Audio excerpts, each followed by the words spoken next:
no tant el sistema de jugar, que és bastant innegociable, diguem, però sí que hi ha coses del nostre atac i també de la nostra defensa que les hem variat mínimament. No serà res espectacular, no serà res que diguis, hòstia, que diferent del que estàvem fent abans, però sí que ens hem intentat adaptar als canvis que estem fent de jugadors, i no solament és que els jugadors, o sigui, no sols, també el Dulkis ens condiciona una mica tindre'l, ens permet la possibilitat de jugar d'una manera determinada que sense ell realment ho perdem, diguem, no?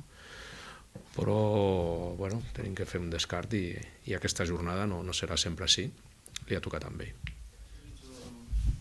Bueno, jo crec que al Baskonia ara hi ha una mica la sensació de que estan molt malament i de que no és veritat, no és veritat, perquè aquesta mateixa temporada van guanyar 30 al Bayern Múnich a casa, van guanyar de 25 a l'Olympiakos a casa. És veritat que normalment aquestes actuacions les han tingut a casa, diguem, no? Que és on anem, però han fet partits molt bons, L'últim que van fer amb el Barça va ser un partidàs, també va jugar molt bé, no? Llavors, jo crec que nosaltres el que tenim que fer és preparar-nos per al millor Baskonia possible. Tenen baixes com nosaltres, però també tenen un equip molt llarg per jugar a l'Eurolliga, per ser un equip que aspira a ser campions, ¿no? Com a mínim a jugar a les finals de les competicions que participen, ¿no? Yo creo que ahora mismo lo más preocupante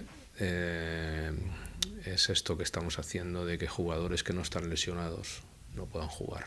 Esto es muy malo, porque las lesiones, claro que perjudican las lesiones, pero forman parte del juego, digamos, ¿no?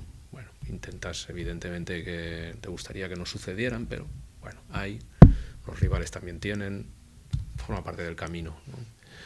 Que hemos tenido lesiones y hemos reaccionado, ¿no? Fichando jugadores, ¿no? Que creo que la mayoría fueron buenas decisiones, digamos, ¿no? Bueno, pues esto forma parte, ¿no? Ver qué posibilidades tenemos, qué te ofrece el mercado, qué posibilidades económicas tienes. Bueno, eso más o menos vas sacando el tema adelante, digamos, ¿no? Esto es un poquito más grave porque ahora lo que tienes que hacer es sacar a jugadores que están en forma y que normalmente no lo entienden. Porque dicen, coño, si yo estoy bien, si no tengo un problema físico, ¿por qué no juego? Entonces eso para la confianza de los jugadores es bastante malo, bastante malo.